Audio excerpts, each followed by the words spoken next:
Hello दोस्तों, स्वागत है आपका मेरे यूट्यूब चैनल पर। आज मैं आपको बताने जा रहा हूँ 28 फरवरी 2021 को आईबीपीएस क्लर्क मेंस में पूछे गए जीए के सवालों के बारे में। पहला प्रश्न है, आदि महोत्सव 2021 निम्न में से किस राज्य द्वारा मनाया गया? तो इसका उत्तर है दिल्ली। दूसरा प्रश्न है, इलेक्टोरल बॉन्ड स्कीम कितने दिन के लिए वैध है? इसका सही उत्तर है 15 दिनों के लिए। तीसरा प्रश्न है, नाबार्ड में हिस्सेदारी निम्न में से किसकी है? तो इसका सही उत्तर है 100% केंद्र सरकार की। चौथा प्रश्न है, वर्ल्ड टूरिज्म ऑर्गेनाइजेशन का हेडक्वार्टर कहाँ है? तो इस प्रश्न का उत्तर है साथियों मैड्रिड, स्पेन में। पांचवा प्रश्न है, एनईएफटी रेमिटेंस के लिए भारत और कौन से देश के बीच समझौता हुआ? तो इसका सही उत्तर है नेपाल। छठा प्रश्न है, निम्न में से किस देश में आईसीआईसीआई ने अपना ब्रांच खोला है? इसका सही उत्तर है नेपाल। सातवां प्रश्न है, 2021 बजट में पब्लिक सेक्टर बैंक के लिए कितने रुपए अलॉट हुए हैं? इसका सही उत्तर है 20,000 करोड़ रुपए। आठवां प्रश्न है, सीनियर सिटीजन सेविंग स्कीम के लिए मैच्योरिटी पीरियड कितनी है? तो इसका सही उत्तर है 5 साल। नौवां प्रश्न है, आयुष्मान भारत योजना के एमडी और सीईओ आर एस शर्मा इस समय नए नियुक्त हुए हैं, वे किनकी स्थान पर आए हैं? तो इसका सही उत्तर है इंदु भूषण। 10वां प्रश्न है, माराडोना को हैंड्स ऑफ गॉड के तौर पर भी याद किया जाता है। जिस मैच में उन्होंने हैंड ऑफ गॉड का खिताब जीता था, वो मैच किसके विरुद्ध खेला गया था? तो इसका सही उत्तर है इंग्लैंड। आरबीआई के अनुसार फाइनेंशियल ईयर 2021-22 में जो भारत की जीडीपी है वो ग्रो कितने प्रतिशत करेगी? तो इसका सही उत्तर है 10.5%। 12वां प्रश्न है, उस्ताद शाहिद परवेज खान कौन से इंस्ट्रूमेंट को बजाते हैं? तो इसका सही उत्तर है सितार। 13वां प्रश्न है, यूनेस्को के द्वारा होकर कल्चर को उस लिस्ट में सम्मिलित किया गया है, ये होकर कल्चर किस देश से संबंधित है? इसका सही उत्तर है सिंगापुर। 14वां प्रश्न है, म्यूचुअल फंड किसके द्वारा रेगुलेट किया जाता है? इसका सही उत्तर है SEBI, security exchange board of India. 15वां प्रश्न है, लार्जेस्ट टॉय मैन्युफैक्चरिंग क्लस्टर ये किस राज्य में खोला गया? तो इसका सही उत्तर है कर्नाटक। 16वां प्रश्न है, आरबीआई को नेशनलाइज कब किया गया था? इसका सही उत्तर है 1 जनवरी 1949। 17वां प्रश्न है, कौन सी पेमेंट कंपनी अपनी एक ब्रांच इंडिया के अंदर बंद करने जा रही है? तो इसका सही उत्तर है पेपल।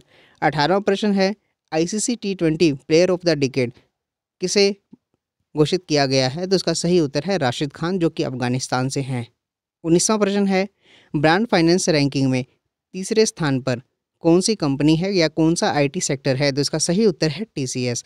20वां प्रश्न है, बेलग्रेड सर्बिया में सिल्वर मेडल किसने जीता? तो इसका सही उत्तर है अंशु मलिक।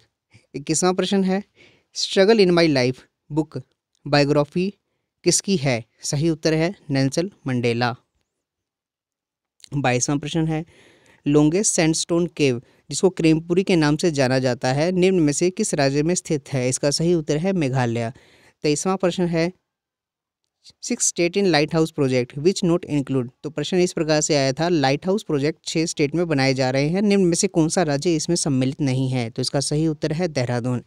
24वां प्रश्न है, डिमांड ड्राफ्ट की वैलिडिटी कितने दिनों की होती है? तो इसका उत्तर है 90 दिन। 25वां प्रश्न है, बैंक टू बैंक ट्रांसफ़र 5 आपके पास ऑप्शन है और उन 5 ऑप्शन में से आपको ये सिलेक्ट करना है, जब हम बैंक से बैंक ट्रांसफ़र करते हैं तो निम्न में से कौन सा उसमें नहीं आता? तो आंसर है डिपॉजिटरी रिसिप्ट। 26वां प्रश्न है, 520 megawatt hydro power project damage in glacier burst and flood which sector related to it? तो इसका सही उत्तर है एनटीपीसी। 27वां प्रश्न है, energy consumption of India by 2030 तो तीसरे नंबर पर आ जाएगा। एनर्जी कंजप्शन के मामले में भारत इस समय चौथे नंबर पर है और 2030 तक तीसरे नंबर पर आ जाएगा। 28वां प्रश्न है, डीआरडीओ के द्वारा बनाया गया नए पिस्टल का नाम क्या है? तो वो है ASMI। 29वां प्रश्न है, नेशनल डिजास्टर मैनेजमेंट अथॉरिटी ये किसके अंडर में आता है? तो ये है प्रधानमंत्री के अंडर में। 30वां प्रश्न है, सेबी ने फाइन लगाया है कौन सी कंपनी पर? तो इसका सही उत्तर है फ्यूचर ग्रुप। 31वां प्रश्न है, भावना कंठ पहली महिला सेनानी पायलट है, किस राज्य से संबंधित है? इसका सही उत्तर है बिहार। 32वां प्रश्न है, flagship road and highest project related to which तो इसका सही उत्तर है भारतमाला परियोजना। 33वां प्रश्न है largest zoological park in Jamnagar by which company, कौन सी कंपनी के द्वारा ये कंस्ट्रक्ट करवाया जाएगा? तो इसका आंसर है रिलायंस। 34वां प्रश्न है इरफान खान की पहली इंटरनेशनल मूवी का नाम? तो इसका उत्तर है द वॉरियर। 35वां प्रश्न है फर्स्ट इलेक्ट्रिक ट्रैक्टर जिसे टाइगर नाम दिया गया है किसके द्वारा बनाया गया? तो इसका उत्तर है दोस्तों सोनालिका। 34वां प्रश्न है वेस्ट बंगाल में हाल ही में चुनाव होने जा रहे हैं, तो इसमें एंग्लो इंडिया समेत लेजिस्लेटिव असेंबली की सीट टोटल कितनी है? तो दोस्तों टोटल है 295। 37वां है निक्केई इंडेक्स जारी कौन करता है? जापान। 38वां क्वेश्चन है एनपीए क्लीनअप के लिए निम्न में से कौन सी टर्म यूज की जाती है? तो वो है एआरसी, असेट रिकंस्ट्रक्शन कंपनी। 39वां क्वेश्चन है आईएसए का प्रेसिडेंट कौन है? इंटरनेशनल सोलर अलायंस का प्रेसिडेंट कौन है? तो वो है इंडिया। 40वां प्रश्न है ट्विटर के एमडी और सीईओ कौन है? तो जैक पैट्रिक डोरसी। 41वां प्रश्न है first wetland conservation centre Bharat के कौन सी राज्य में स्थित है? तो वो है चेन्नई तमिलनाडु। 42वां है one person company means a company form with only one single, this has now been reduced to 120 days. तो पहले 182 दिनों का था, अब इसको 120 दिनों में कर दिया गया है। यूएन पोस्टल स्टाम्प एनिवर्सरी मना रहा है इस बार 75वां। 44वां प्रश्न है banking ombudsman number in UT and state. तो ये जो बैंकिंग ओबर्ट्समैन है मतलब बैंकिंग लोकपाल है टोटल कितने राज्य और यूटी में है? तो वो है 22।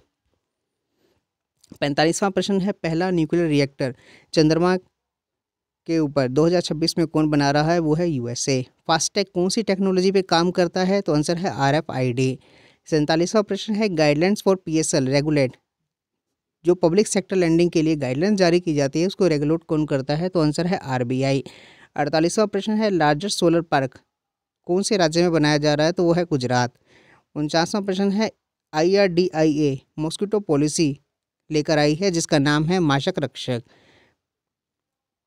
और आखिरी प्रश्न है एनबीएफसी जो है वो सार्फेसी एक्ट के तहत कितने तक की लोन रिकवरी कर सकता है? तो वो है 20 लाख। तो दोस्तों देखने के लिए धन्यवाद। आप आगे भी शेयर करें और ये वही प्रश्न है जो 28 तारीख के पेपर में आए थे। धन्यवाद।